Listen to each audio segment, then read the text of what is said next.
ജനനായകൻ സിനിമയ്ക്ക് sensor certificate നൽകണമെന്നാവശ്യപ്പെട്ട് നിർമ്മാതാക്കൾ സമർപ്പിച്ച ഹർജി സുപ്രീം കോടതി നാളെ പരിഗണിക്കും. സിനിമയ്ക്ക് UA സർട്ടിഫിക്കറ്റ് നൽകണമെന്ന സിംഗിൾ ബെഞ്ച് ഉത്തരവ് മദ്രാസ് ഹൈക്കോടതിയുടെ ഡിവിഷൻ ബെഞ്ച് താൽക്കാലികമായി സ്റ്റേ ചെയ്തിരുന്നു. കേസ് 21-ന് വീണ്ടും പരിഗണിക്കാനിരിക്കെയാണ് നിർമ്മാതാക്കൾ സുപ്രീം കോടതിയിലെത്തിയത്. അജയ് സുധാബിജു വിവരങ്ങളുമായി. അജയ്, ഒരു വിജയ് സിനിമ പോലെ ഉദ്വേഗജനകമായിട്ടാണ് ഇപ്പോൾ ജനനായകനുമായി ബന്ധപ്പെട്ട വിവാദങ്ങളും നിയമ നടപടികളും പോകുന്നത്. ക്ലൈമാക്സിൽ എന്ത് സംഭവിക്കുമെന്ന് അറിയാൻ നാളെ സുപ്രീം കോടതിയുടെ നിർദ്ദേശം എന്താണെന്ന് അറിയേണ്ടതുണ്ട്. എപ്പോഴാണ് കേസ് കോടതി പരിഗണിക്കുക? എന്തൊക്കെയാണ് വിശദാംശങ്ങൾ? ശ്രീജ, ഈ നാളത്തെ സുപ്രീം കോടതിയുടെ ഒരു വിധി എന്ന് പറയുന്നത് അത് നിർമ്മാതാക്കളായിട്ടുള്ള KVN പ്രൊഡക്ഷൻസ് മാത്രമല്ല, വിജയ് ആരാധകരും ഉറ്റുനോക്കുന്നൊരു കാര്യം തന്നെയാണ്. കാര്യം, ഈ ജനനായകൻ്റെ റിലീസ് പ്രഖ്യാപിച്ചിരുന്നത് ജനുവരി 9-ാം തീയതിയാണ്. അതായത് തമിഴ്നാട്ടിൽ പൊങ്കൽ അവധിക്കാലം തുടങ്ങുന്നതിന് തൊട്ട് മുൻപേ ഉള്ള ദിവസം. ഇതേ ദിവസം തന്നെയാണ് ഈ സിനിമയുടെ ഒരു കോടതി നടപടികളും നിശ്ചയിച്ചിരുന്നത്. ഇത് കാരണം ആ ചിത്രത്തിൻ്റെ റിലീസ് അത് അനിശ്ചിതമായി നീട്ടിവെക്കുകയും ചെയ്തിരുന്നു. പിന്നീട് അതിൻ്റെ റിലീസ് തീയതിയൊന്നും പ്രഖ്യാപിച്ചിരുന്നില്ല. അന്ന് രാവിലെ എന്നാൽ നിർമ്മാതാക്കൾക്ക് ആശ്വാസമുണ്ടാകുന്ന ഒരു വാർത്തയാണ് മദ്രാസ് ഹൈക്കോടതിയുടെ സിംഗിൾ ബെഞ്ചിന്റെ ഭാഗത്തു നിന്നുണ്ടായത്.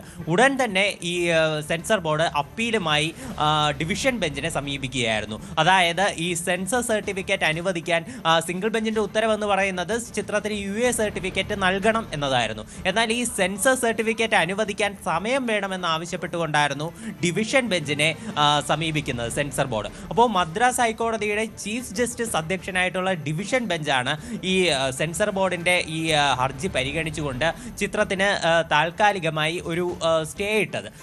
അപ്പോൾ ഈ തീയതി പ്രസക്തമാണ്. കാര്യം, ഈ അവധിക്കാലം തുടങ്ങുന്നതിന് തൊട്ട് മുൻപേ ഉള്ള തീയതിയായിരുന്നു. സ്വാഭാവികമായിട്ടും ഇനി അടുത്ത കോടതി നടപടികൾ പുനരാരംഭിക്കുക ഈ അവധിക്കാലം കഴിഞ്ഞതിന് ശേഷമാണ്. അതുകൊണ്ട് തന്നെ ഇനി അടുത്ത ഹിയറിംഗ് കോടതി നിശ്ചയിച്ചിട്ടുള്ളത് ഈ വരുന്ന ജനുവരി 21-ാം തീയതിയാണ്. അതായത് പൊങ്കൽ അവധിക്ക് ശേഷം. നിർമ്മാതാക്കൾ സുപ്രീം കോടതിയിൽ ഉന്നയിച്ചിരിക്കുന്ന പ്രധാനപ്പെട്ട വാദവും ഇതുതന്നെയാണ്. ഈ ജനനായകന്റെ ബഡ്ജറ്റ് എന്ന് പറയുന്നത് 500 കോടിയാണ്. ഇത്രയും മുതൽ മുടക്കി ഉള്ള ഒരു ചിത്രം പൊങ്കലിന് റിലീസ് ചെയ്യാതിരുന്നാൽ തങ്ങൾക്ക് ഭീമമായ ഒരു നഷ്ടമുണ്ടാകുമെന്നും അതുകൊണ്ട് തന്നെ ചിത്രത്തിന് ഉടൻ റിലീസ് അനുവദിക്കണമെന്നും ആവശ്യപ്പെട്ടുകൊണ്ടാണ് നിർമ്മാതാക്കളായിട്ടുള്ള KVN പ്രൊഡക്ഷൻസ് സുപ്രീം കോടതിയെ നിലവിൽ സമീപിച്ചിട്ടുള്ളത്. നാളെയാണ് സുപ്രീം കോടതി കേസിൽ വാദം കേൾക്കാനായി നിശ്ചയിച്ചിട്ടുള്ളത്. ഈ കോടതി വിധി എന്തായാലും പ്രസക്തമാണ്. കോടതി ഇനി സുപ്രീം കോടതി വിധി അനുസരിച്ചിരിക്കും ചിത്രത്തിന് സെൻസർ സർട്ടിഫിക്കറ്റ് അനുവദിക്കുന്നതും അതിനുശേഷം ചിത്രത്തിൻ്റെ റിലീസ് തീയതി അത് ഇനി എന്നാകും എന്ന് തീരുമാനിക്കുന്നതും. എന്തായാലും ഈ നാളെ സുപ്രീം കോടതിയിൽ നിന്ന് അനുകൂലമായിട്ടൊരു വിധി ഉണ്ടായാൽ ചിലപ്പോൾ സെൻസർ ബോർഡ് അടുത്ത നീക്കവുമായി മുന്നോട്ട് പോയേക്കാം. എന്നാൽ ഈ സുപ്രീം കോടതിയിൽ നിന്ന് അനുകൂല വിധി നേടിയെടുക്കുന്ന പക്ഷം തൊട്ടടുത്ത ഒരു റിലീസ് തീയതി തീരുമാനിക്കുക. അതായത് പൊങ്കൽ അവധി തീരുന്നതിന് മുൻപേ ഉള്ള ഒരു റിലീസ് തീയതി, കഴിവതും അടുത്ത ആഴ്ച തന്നെ ഒരു റിലീസ് തീയതി നിശ്ചയിക്കാനായിരിക്കും KVN പ്രൊഡക്ഷൻസ് തീരുമാനിക്കുക.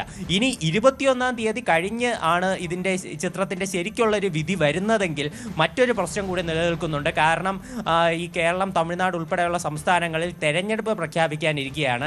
അപ്പോൾ തെരഞ്ഞെടുപ്പ് ഉടൻ പ്രഖ്യാപിക്കുകയാണെങ്കിൽ, തെരഞ്ഞെടുപ്പ് വിജ്ഞാപനം പുറത്തിറക്കുകയാണെങ്കിൽ പെരുമാറ്റച്ചട്ടം കൂടി നിലവിൽ വന്നേക്കാം. അങ്ങനെയാണെങ്കിൽ ഈ തെരഞ്ഞെടുപ്പിന് മത്സരിക്കുന്ന ഒരു പ്രധാനപ്പെട്ട സ്ഥാനാർത്ഥിയായ വിജയുടെ സിനിമ, അത് ഈ പ്രത്യേകിച്ച് രാഷ്ട്രീയമായിട്ടുള്ള കാര്യങ്ങളെല്ലാം പറയുന്ന ഒരു സിനിമ പുറത്തിറക്കാൻ ചിലപ്പോൾ പ്രശ്നങ്ങൾ നേരിട്ടേക്കാം. ചിലപ്പോൾ തെരഞ്ഞെടുപ്പ് കമ്മീഷൻ തന്നെ അതിന് ചിലപ്പോൾ ഒരു വിലക്കുമായി വരാൻ സാധ്യതയുണ്ട്. അങ്ങനെയാണെങ്കിൽ ജനനായകൻ പിന്നെയും കോടതി കയറി ഇറങ്ങാൻ വളരെയധികം സാധ്യത കൂടുതലാണ്.